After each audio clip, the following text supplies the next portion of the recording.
Hi everyone, welcome to the Brown History Podcast. My name is Essen and this is episode 19. Our guest today is Dr. Sanjay Patel. He's the author of the book, We're Here Because You Were There. On today's episode, we're going to talk about British history. I know we talked about that last episode, but on this episode, we're going to talk about post-war Britain.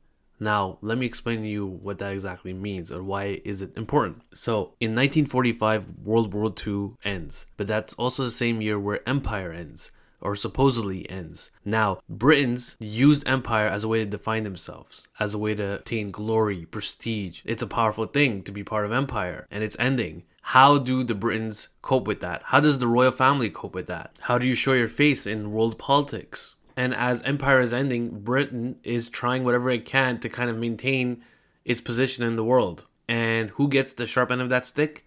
Migrants, immigrants, people of color.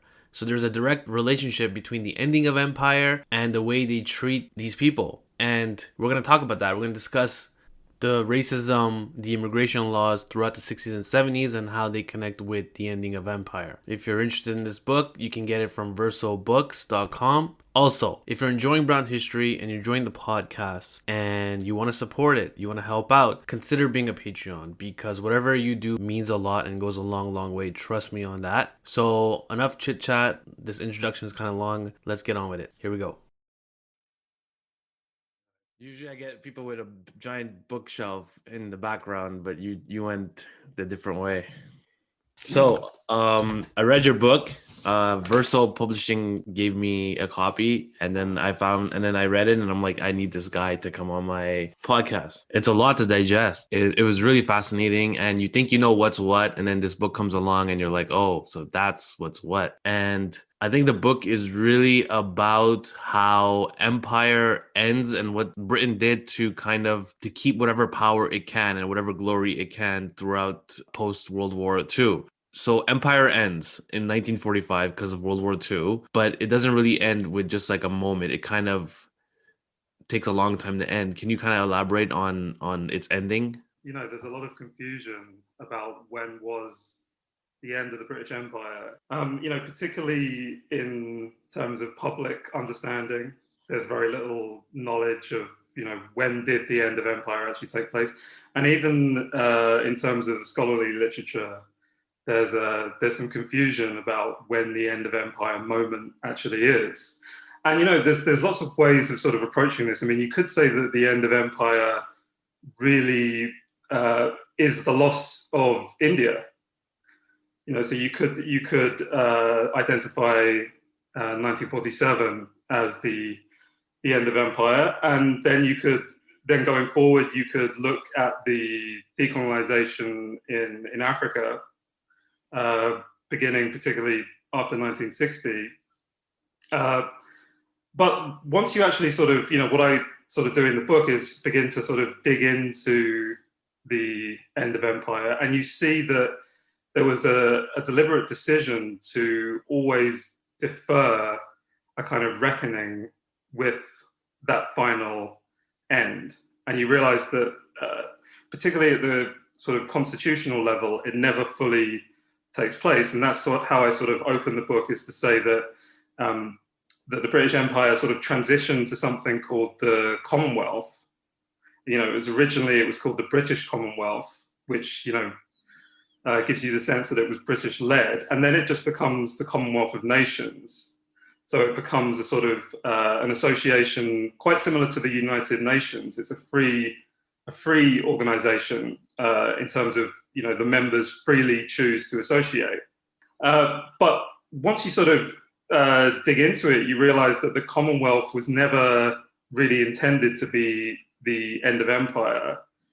And, the story gets particularly interesting after the end of the Second World War, and of course, Britain soon loses India. India gains its independence in 1947, first as a dominion, and then later as a republic in 1950. But what the British choose to do is they choose to create a new kind of imperial citizenship in 1948, which the more you think about it is kind of a curious decision to make. Yeah. if empire is ending. And even more curious is that they choose to keep imperial citizenship throughout the 1960s, which is really when formal empire is truly over, and place colonies like Kenya gain independence.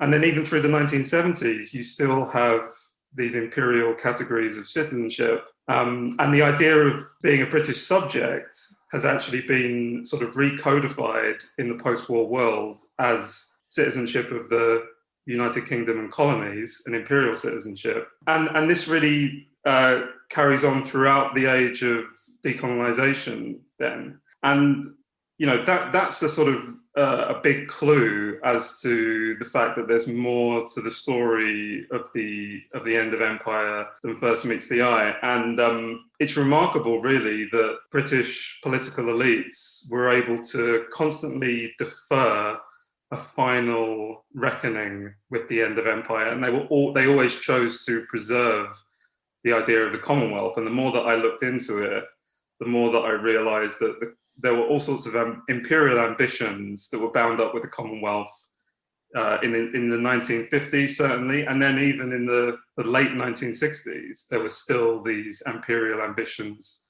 for the Commonwealth. And the more I looked into it, the more I couldn't help but come to the conclusion that imperial citizenship was something that for various reasons they weren't prepared to let go of, and that had all sorts of implications for British citizens who were connected to former colonies. If I didn't know any better, I would say that Britain ended empire. And then in 1948, they allowed people from all over the colonies to come over, freely and live in Britain. And many people would say that's a noble thing to do, but you say that there was a hidden agenda behind that. What would you say what the real intentions were to have people come? Yeah, ostensibly it's a very generous piece of legislation at the level of citizenship rights, and I think that it is. If you think about what was happening to citizenship at that time, we were entering a much more sort of guarded world of nation states that are protecting their borders, and then all of a sudden Britain decides not to, having lost India, not to abandon the idea of the British subject, who always, ostensibly at least, maybe more in theory than in practice, always had the right to travel from one part of the empire to another, and even to enter the imperial heartland. They decide to sustain those rights in the post-war world and post India's independence. And so then the question is this generous? Well, yeah, it is generous at the level of citizenship. But what you immediately realize is that there was the policymakers that passed that piece of legislation. So this was Clement Attlee's government.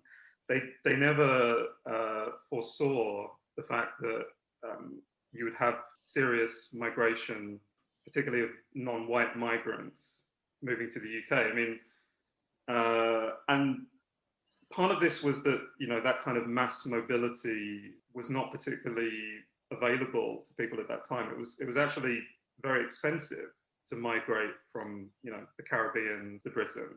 Mm-hmm. So it never happened before. So if you think about the ideal of the British subject, who always had the rights, various rights attached to that subjecthood, they'd never been exercised before, in the sense that the non-white population in Britain had always been terribly small.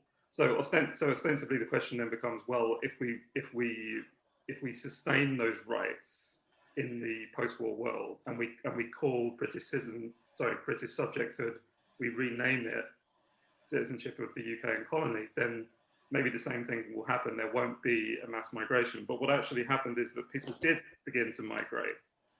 People migrated from places like Jamaica, and then in the late 1950s, people began to migrate from India, Pakistan. But the reasons that the British decided to pass the act are obviously not that there is a certain sort of imperial largesse in giving people rights. You know, this was always a point of imperial pride that every British subject was had the rights of any other British subject.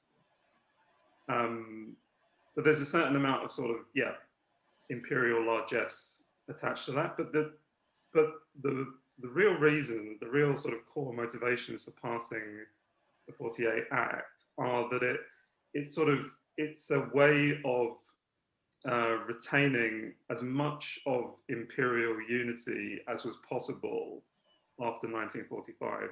So, you know, if you think about what's happening after 1945, the world is rapidly changing. Mm-hmm. So, you know, you had the previous, what were called white dominions, Australia, New Zealand, Canada, and they were now, you know, sovereign nation states, and they just signed the UN Charter in 1945 as not part of the Commonwealth, the British Commonwealth, but as independent sovereign states. So Britain is sort of losing its sense of a wider Anglo-Saxon British world. So if you pass that act and you re-articulate the connection between independent Commonwealth states and the imperial motherland, then you are sustaining the Anglo-Saxon community post 1945.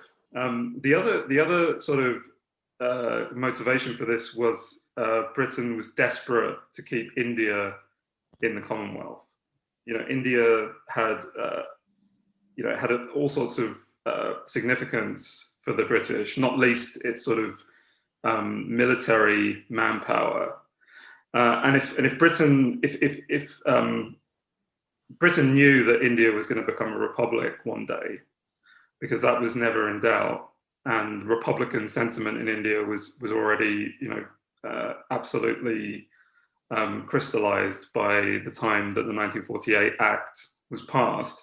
And Britain would really do anything to keep India in the Commonwealth, which would obviously, so what that allowed Britain to do is to say, well, we may have lost India as a crown colony, but we still retain India in the Commonwealth. So really, all that's changed is that India has been given full self-government in much the same way that Australia has been given full self-government. But both of those entities remain within a kind of British imperial constitution. And India was making a lot of demands at this time. You know, India was saying to Britain, we want you to create a common Commonwealth citizenship, including rights of entry. Yeah. Because there was this huge history of Indians who were British subjects being denied entry to places like Natal in today's South Africa, or New Zealand or Australia. So this idea of, you know, citizenship rights was a point of, was an important sort of, had important political significance for Indian leaders at that time. And India was sort of demanding this common Commonwealth citizenship, which was actually a sort of Schengen area before the fact, if you will. But that was vetoed by Australia and the other white dominions. But Britain decided to pass this very grand imperial scheme of nationality. So really, imperial unity was preserved in that sense. And that was very important for Britain, because Britain was still an empire after 1945. And, you know, and it was still an empire after India became independent. And, you know, there's lots of ways of sort of understanding this, but one thing that I mentioned in the book is that when the 1948 Act was passed, the New York Times had the headline, British Empire gets new Nationality Act. You know, but then the story changes very quickly when migrants, non-white migrants, actually start exercising those citizenship rights, and then realizes that, you know, they have to do something. But what they're not willing to do is to dismantle those imperial structures of citizenship and nationality because of the resonance of the idea of the British subject. You know, that had always been such a powerful part of the empire. Here you have all these non-white migrants coming in, and Britain is shocked to see how many people are coming over, and it bugs them. And instead of kind of dismantling that law that brought them here, they decide to add more and more restrictions throughout the 60s and 70s. Is the reason to not dismantle that law just so that they can have some kind of sense of empire within themselves, within their identity? Well, it's a very strange thing that sort of takes place because who can enter the UK is not defined by British nationality law. It starts becoming defined by British immigration law.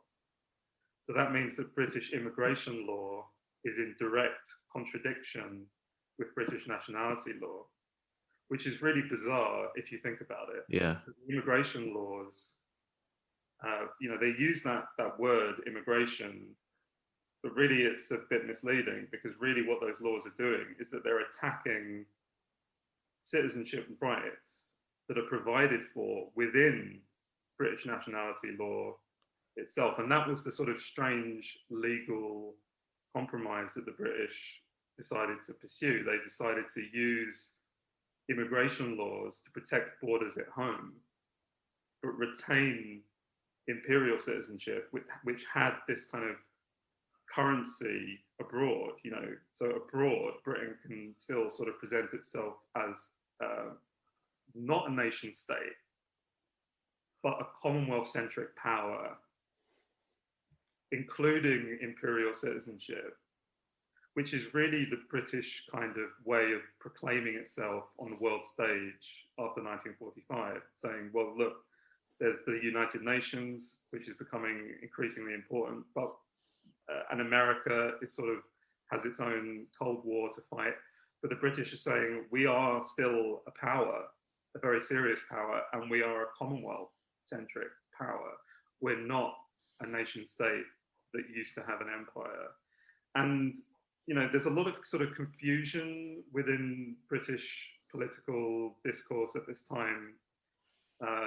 If you look at the archives of the Colonial Office, the Foreign Office, the Commonwealth Office, they're very confused about this kind of pull between decolonisation and becoming a nation state, and then retaining a sense of themselves as a Commonwealth, and just what's going to happen to the Commonwealth.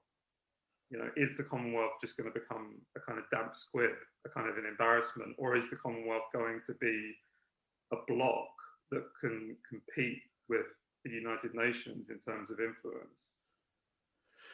The Commonwealth, okay, I tried to understand what exactly the Commonwealth is. Like, I mean, at least in a financial kind of aspect of it. Like, what is does anybody make money out of this? Is there kind of but it just seems like it's just a club, and the head of the club is the queen or the king, and it's just a way to kind of feel that you have some kind of power. Is that it? Is that just it? Or is there some actual kind of economical advantage of being in it? Yeah, well, that's a really good question. I mean, make no mistake, and if you're an independent state and you're a member of the Commonwealth, you're not sacrificing any of your sovereignty to be part of it. So Australia, for example, is not sacrificing its sovereignty to be a member of the Commonwealth. Right. It can still pass all its own laws. So in that sense, it's a free association.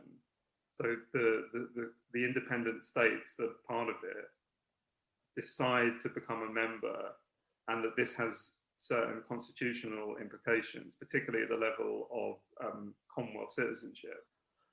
But it's at the discretion of each state to define what that citizenship is going to mean.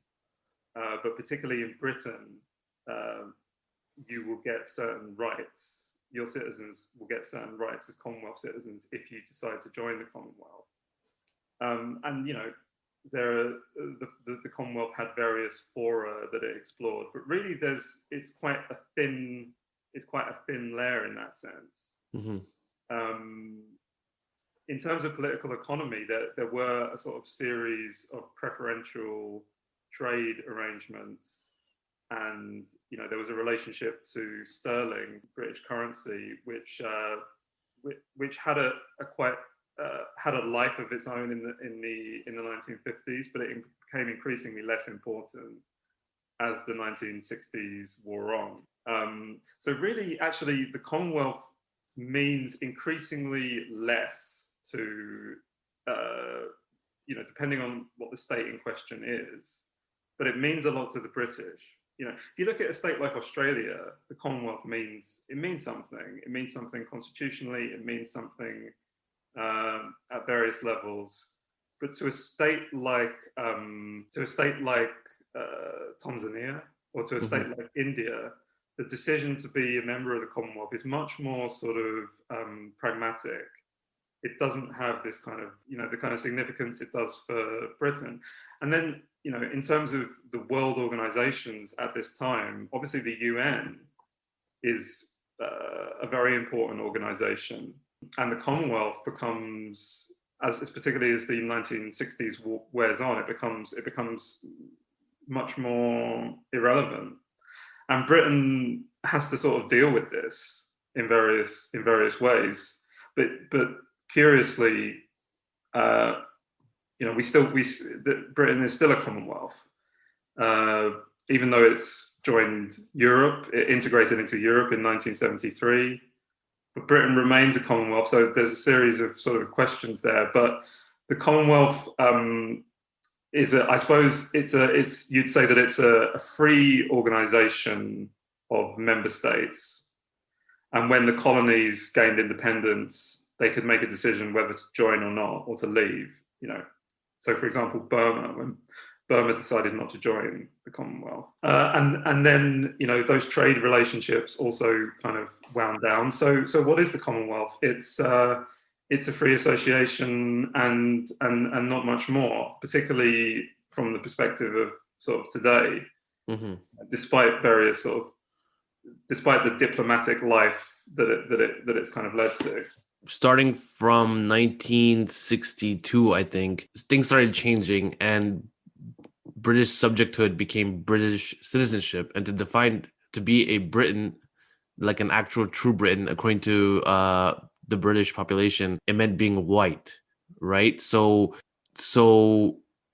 the key focus after that were very strict immigration laws that just kept adding on and adding on. But then you say that decolonization, true decolonization, started in 1981. Why 1981 exactly? Well, just to go back to your question, not quite right that British subjecthood becomes British citizenship in 1962. British subjecthood becomes citizenship of the UK and colonies in 1948. Right. Sorry. Yeah. So after 1948, you still have British subjecthood. You have this other thing which is synonymous with it called citizenship of the UK and colonies, which we could easily call imperial citizenship. But after 1962, the sort of core of citizenship rights, which is the right to live and enter and work in a country, starts to become restricted by immigration laws, and it's indirectly racially discriminatory. You're right. If you sort of dig into those laws, the immigration laws in 62, 68, 71, they're very sort of ingenious and sophisticated, and what they in terms of their consequences, what it means is, unless you have a kind of ancestral connection to the territories of the British Isles, it's going to be very hard for you to enter. So it's ancestral connection to the territories of the British Isles themselves. So that's not, and it's not a kind of blood ancestry, but because it's talking about ancestral connection to the territories of the British Isles, effectively it becomes split along racial lines. Right. So if you're a white settler, if you're a family that decided to leave Britain itself and to become a white settler in Kenya, you could come back to Britain in the 1960s without trouble. But if you didn't have that ancestral connection, your father or your grandfather, it becomes very hard indeed to gain access. So it's quite sort of incredible what they did. Really, they kept imperial citizenship, but they started attacking the right to enter. That's insane. Okay, but then as the empire is ending, sorry, let me rephrase that. How do countries that are kind of becoming independent and are kind of forming their own thing affect immigration policy in the UK? For example, Uganda, Kenya, they're very connected. And I never knew that Britain would go to like India and try to convince them to let these citizens who were expelled from Uganda to kind of open the door for them, and they refused. And I didn't know that they played such a role in international politics. This is where the story that I tell is not really understood at all, and not many people have sort of written about it, because as we said, there's three key immigration laws in 62, 68 and 71, and the reason that they had to pass another one in 68 is because they hadn't really factored in the situation in East Africa, and it's such a complicated story, but really I felt that it was kind of, and I ended up sort of giving a lot of background because there's so many different aspects to it, but the British had not counted on the fact that the South Asians in East Africa would not gain local citizenship when Kenya and Uganda in particular gained independence. Yeah. If you think about it, when the British passed the 62 Act, they felt that they had all their bases covered. So even though, they thought that, okay, all the crown colonies are going to get independence. We're going to give them independence because, well, not we're going to give them. It's, independence was fought for. The British couldn't do anything to stop that. But within their rhetoric, it's sort of, we're going to give them independence. And when independence occurs, anybody with imperial citizenship is going to lose that citizenship and become a local citizen of a Commonwealth country. But even if they are a Commonwealth citizen, they're going to be restricted from coming to the UK because of the 62 Act. But the South Asians in Kenya, I won't go into the full details, but it was quite hard. It was hard for them to gain citizenship of Kenya and Uganda for various reasons. Right. Some of them chose not to, and many of them also were sort of effectively were made. It was made that it was very difficult for them to get it. So what that means is they were left with imperial citizenship, and it just so happened that they still had the right to enter Britain, even though the 62 Act had been passed. So what Britain decides to do is it says we need a new immigration law. We're going to call it an immigration law, but it's only going to apply to our own citizens with the same citizenship as the Prime Minister himself, and because we don't want these South Asians in East Africa. And they knew that passing these laws would have all sorts of human rights implications. So they tried to solve the problem diplomatically by going to the Indian government, led by Indira Gandhi, and saying, you need to take the South Asians in Kenya and the rest of East Africa because we're not going to have them, and will you take them? Because if you don't take them, we're going to pass this law. They're still going to have our citizenship, but they're going to be stateless, really. So you better take them. and this is and it's what's so remarkable is the British were prepared to do this, and they ended up losing a case at the European Court of Human Rights at the level which the European Court of Human Rights said that it was a racially discriminatory law. And there was all sorts of other reputational fallout from this decision, but the British were determined to do it because they were so against further non-white migration, which they called coloured immigration at that time. She said no, right? And then they still put that law up. Yeah, she said, these are your citizens, and it's not India's responsibility to take them. Yeah. And we don't want you to pass this law. And, Britain also went to East Africa, and it went to Jomo Kenyatta's government and said, are you really going to do this? Because Kenyatta was passing policies which made it very hard for South Asians at the time. So Britain was prepared to try to do anything to stop itself making good on its own nationality law, right, which gave them the right of entry. And then Indira Gandhi, she said this in the diplomatic meetings, but then in practice, she did actually allow many thousand South Asians who were deemed to be Indian, of course, back. We shouldn't really say back to India because that they're really those people were because the British said, oh, they belong in India, yeah, and we shouldn't sort of go along with that logic. But yeah, for whatever reason, no one's really told that story at length before about what happened there. What about in 1971? Why was the law placed then?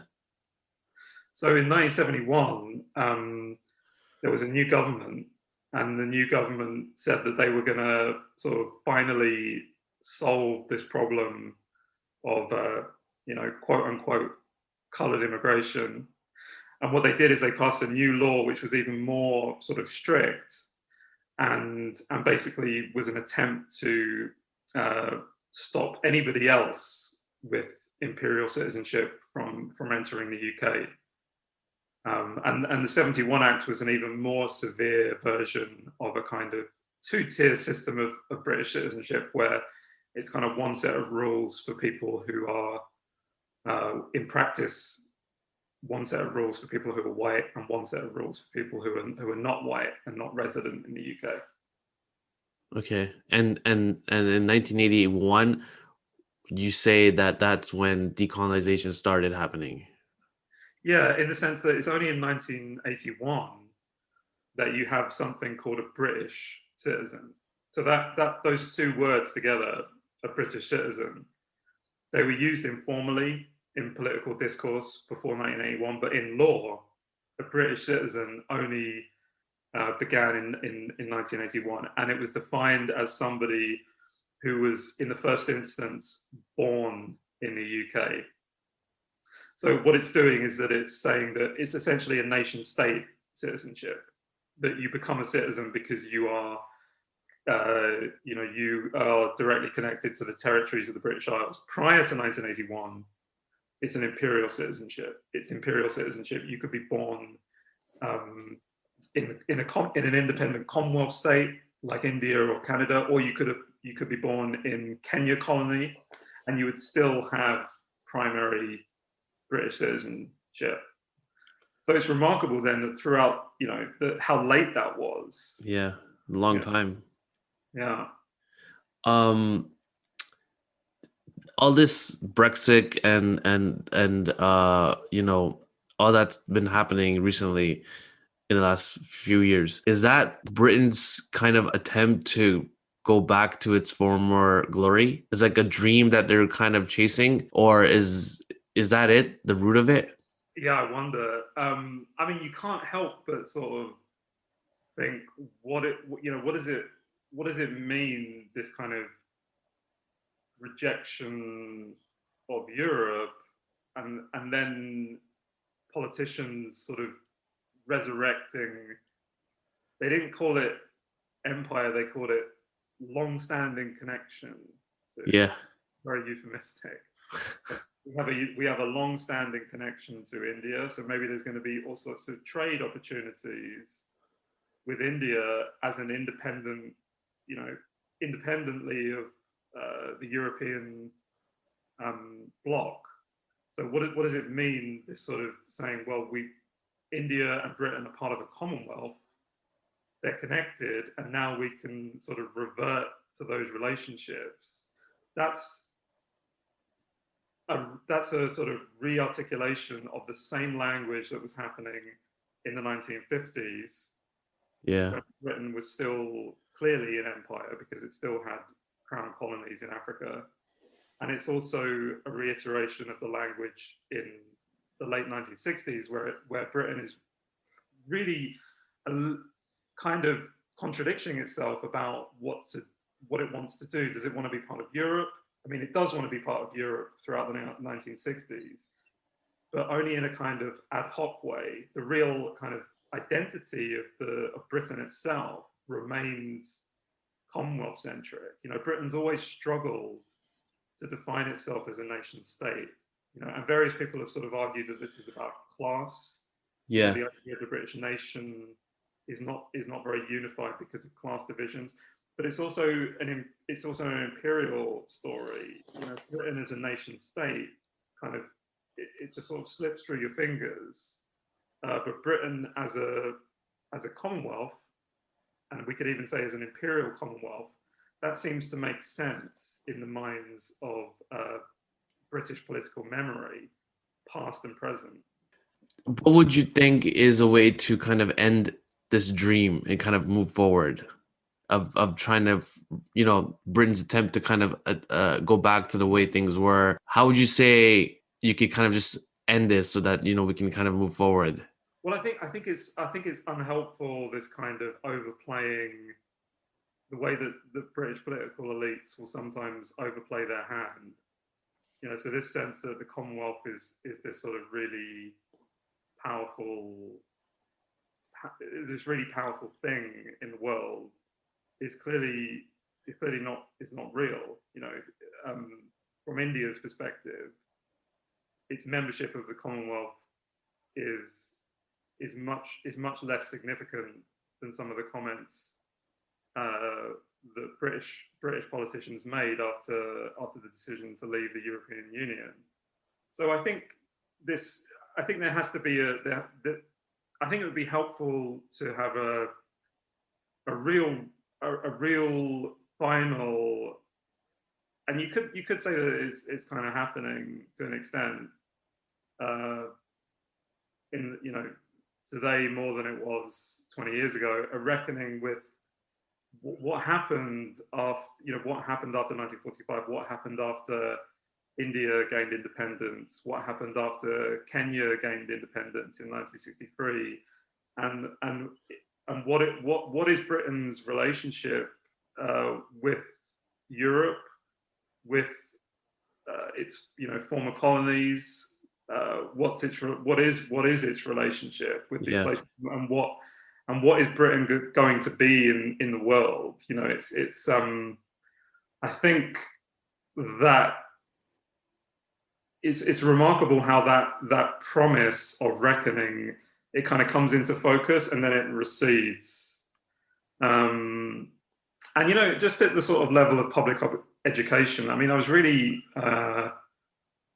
when I was writing the book, I just couldn't believe how little of what I was reading is known. It's really not known. This is not taught in British schools, in public education? Right, exactly. It's not taught. It's not taught. I mean, I know this firsthand. I mean, I went to a state school in London, and there was no teaching of this story, despite the fact that many of us in the class were the product of empire, the product of post-war migration. So yeah, I think those things would really help, and it would help sort of focus Britain on what it actually is in the world. Because what's going to happen is that and what has happened is that Britain has moved forward because it's lost control of world events. You know, Right. you could say that it already lost world control of world events back in the 1910s or the 1920s or the 1930s and 1940s, and that things change and Britain is forced to change with it. That's the whole myth of the end of empire: is that decolonization wasn't given, it was taken. My last question, and I guess it's a fun question. What do you think of Priti Patel? Well, it's kind of ironic because today, and when I published the book,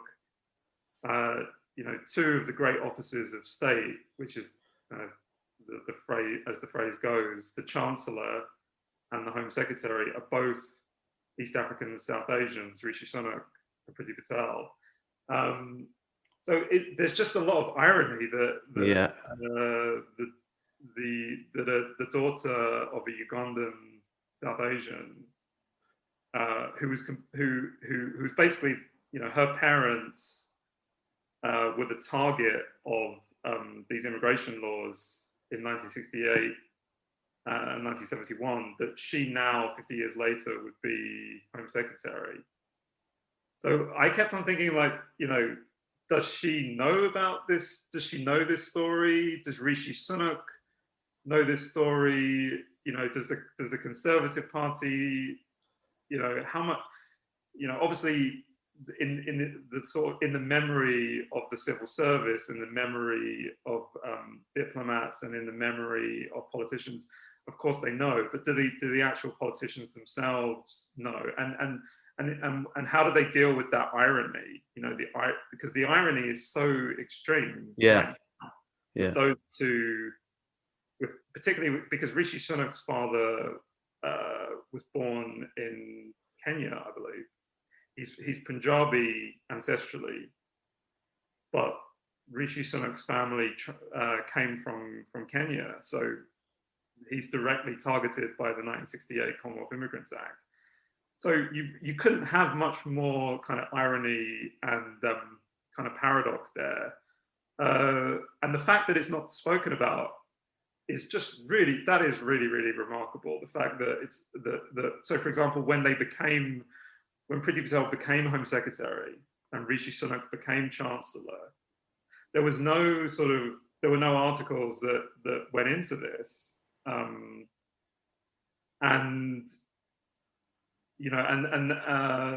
as I say, I think my book might be the first book to tell the story at length, to tell the full story. Yeah. And I'm really, I'm really curious. I'm just really curious to know if this irony is going to be addressed or not, and what it means for the people. What it means for the people themselves. But if you grow up in one of these families, you sort of grow up knowing that it was really hard to enter the country. There was an immigration law passed that was directly targeting my father. She must know. She must know. It's a bit different with the Ugandan Asians, because the sort of narrative around them is that the British took them in as refugees.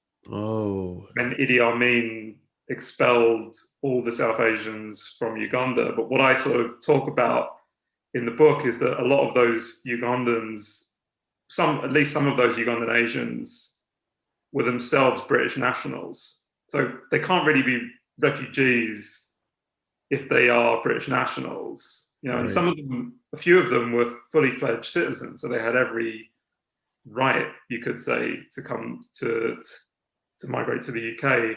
But I agree, she must know. Thank you so much. This was great. This was so fascinating. Is there anything you want to add on, or do you want to talk about a project you're working on, or is something you would like people to see? How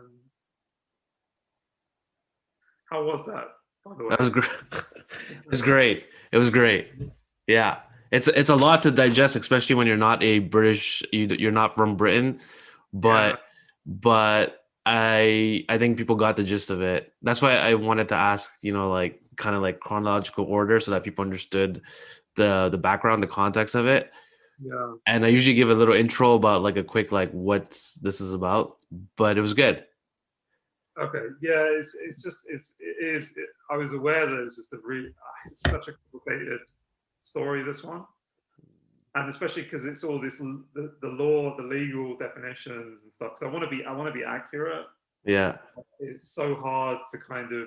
It doesn't like you can't sort of like sum it up in sound bites really because people.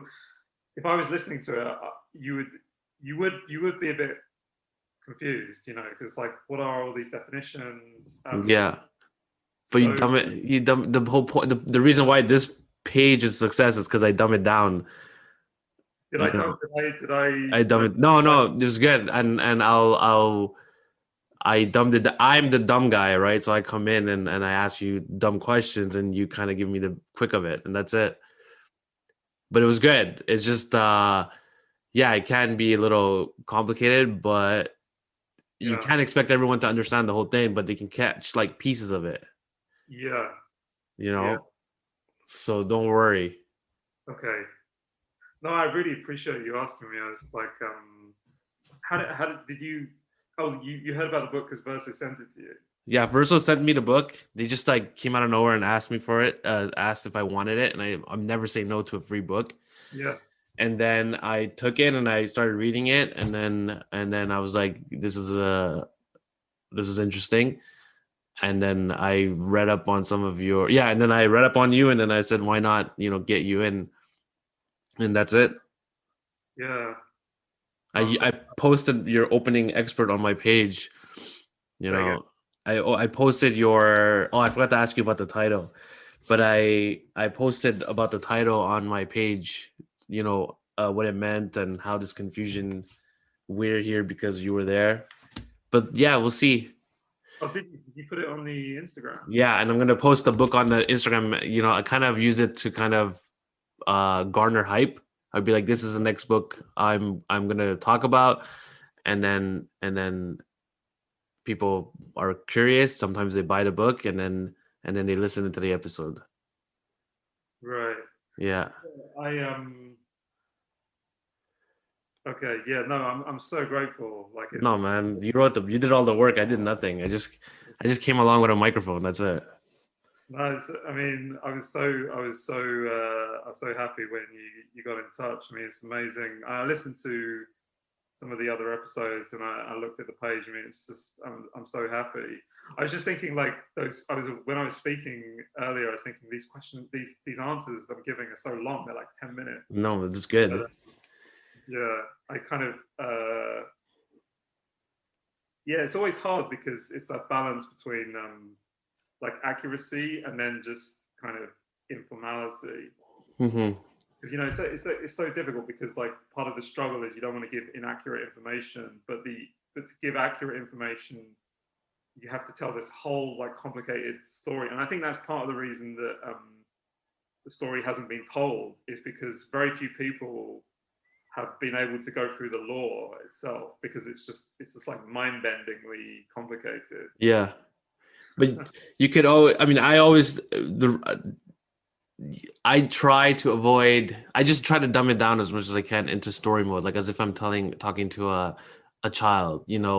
Once upon a time, the government didn't want Indians to come in, so they did whatever they can to stop them, and they added these laws, and then I don't know. It's complicated, and some. I don't know. I avoid dates. I avoid things that people won't remember. I avoid names. I avoid, people have a short span, especially during in this generation. They have, they're very quick to forget things, and I just try to tell a story. That's what it is. Yeah, That's it. It's just take information and make it into a story format, and people will it'll stick with them more. But it's like it's not anyone's fault. It's a complicated history. Like it is what it is. It was so weird, this idea of like a British world. Like you had these other Englands in Canada, and Yeah. but they didn't just want other Englands in the form of Canada, New Zealand, Australia. There's also this desire for colonies and protectorates. So it's Yeah. not only a British world of Anglo-Saxons, it's also this world where Asians and Africans are coming under British tutelage, and for whatever reason that was so hard. That identity that the British had of constitutional development, which is obviously euphemistic. They just couldn't let that go after 1945. Yeah. But one question I was going to ask you is, I was just curious. Ask. Did you grow up in Canada? Were you Yeah, I grew up in Canada. Because that's so interesting to me, because I was born in London, but Canada, there were colonies, British colonies in Canada, well over 100 years, and Canada was one of those Anglo-Saxon colonial projects. Yeah. And then, of course, Canada, it decides to have its own citizenship after the end of World War II, but it stays within the Commonwealth. Yeah.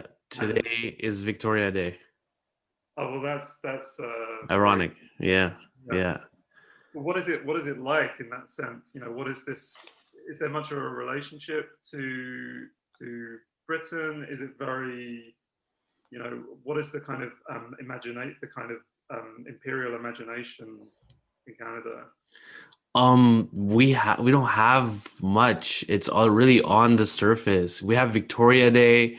No one really knows what it's about. We have fireworks. Everyone gets a day off. They go to the park. There's no kind of like worship of the Queen. She comes sometimes once a year. She comes once a year, to one side of Canada and just shakes hands with people and leaves. It doesn't really affect us in any way. It doesn't add to it, or it doesn't take away anything. We let it be because we don't really mind. It doesn't affect us. Like Victoria Day, we get a day off. We call it Victoria Day. No one really knows what it is. It's the birthday of the Queen, but we don't really care to ask questions because we're having a day off. We don't really have to go to a parade there's no parade or anything. There's no posters of the Queen. It is what it is. And why fix something that's not broken, And that's it. There's fireworks, but we just do it for the sake of fireworks. We don't do it for the sake of the Queen, And that's it. And from the books I've learned from high school and college, there isn't much of a worship of the Queen. There isn't much of a kind of a glory of the British Empire, and we're so grateful. There's really not much. So that's it. Right, that's interesting. And at school, are you taught about the British Empire, or are you taught more about sort of North America? We talk about World War II, and then from there we kind of go to North America, and then we talk about Canadian history. Right, interesting. Colonialism wasn't really much talked about or mentioned. More likely it was Canadian history. And by the way, Canada isn't such a innocent country either. They did a lot of bad things to the people who were here before. So they've got their own kind of mess to deal with. And they kind of lie about themselves. So they're really not focused on British history. They're focused on their own history to kind of fix that. Exactly, the kind of settler colonialism. Yeah. Is that part of the conversation? Yeah. Yeah, it is. They did some really bad things, and they're trying hard to kind of fix that and try to kind of explain themselves. So what do you think? I don't know. God, it sounds like there's a lot. Yeah. I can only imagine, because you've got that kind of, there's Indigenous people, there's this relationship to America, and then there's this relationship to the British Empire. Yeah. But the relationship to the British Empire is really not mentioned at all. It's really just a game. I find it like a theatrics. That's it. On the surface, theatrics where streets are named after Winston Churchill and they're named after Queen Victoria and Queen Elizabeth, but that's it. Just names on streets, nothing else. Well, for certain British people and for British political elites, that sort of relationship to Canada, Australia, New Zealand, and South Africa, which is slightly more complicated because of apartheid, and Yeah. that sort of changed Britain's relationship to that country. That's still sort of in the air. So yeah. Well, are you surprised to hear my answer? No, I'm not surprised. I'm not surprised. It just made me. I was actually thinking. I'd like to know more. I'd like to know more because I know the story in the late 19th century and the first half of the 20th century, but I realised that I don't know much Canadian history after 1945. You know what's funny? I'm thinking about it now, and I don't really know much about Canadian history relative to British rule. So I guess we weren't in school taught how Canada obtained independence. Well, you have Dominion Day, right? Yeah, no. What is Dominion Day? Canada Day we have. Right. Okay. And what Canada Day celebrate? Is that 18? What year is does that begin? I don't know. I have to Google it. I think what happened. I mean, I don't know whether you maybe don't want to put this in because I'm not. I don't know. But basically, there were like a bunch of colonies. Yeah. There was British Columbia and others, and then they federated, right, in the late 19th century, and then they were basically given their own. The British gave them more and more self-government, and then they were essentially a sovereign state, a federated sort of sovereign state by 1930.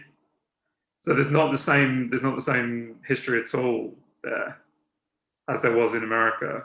No, and it's not really emphasized that way. I mean, I don't know. I don't recall any events that happened for Canada to kind of fight or resist British Empire, but honestly, 90% of it was more focused on the people who were here already and how Canada kind of dealt with them. Sometimes it's most of the time it's written more in a more peaceful manner than it is in a violent manner. I might leave this whole conversation like this, on the recording because there's bits and pieces that are really cool. I don't know. It's gonna be tough to edit this out, but I'll try it. This is your episode, not mine. So grateful, man. Thank you. No, my pleasure. All right, man. Anything else? Any of your last? No. All right. Great. Thank you so much. Take care.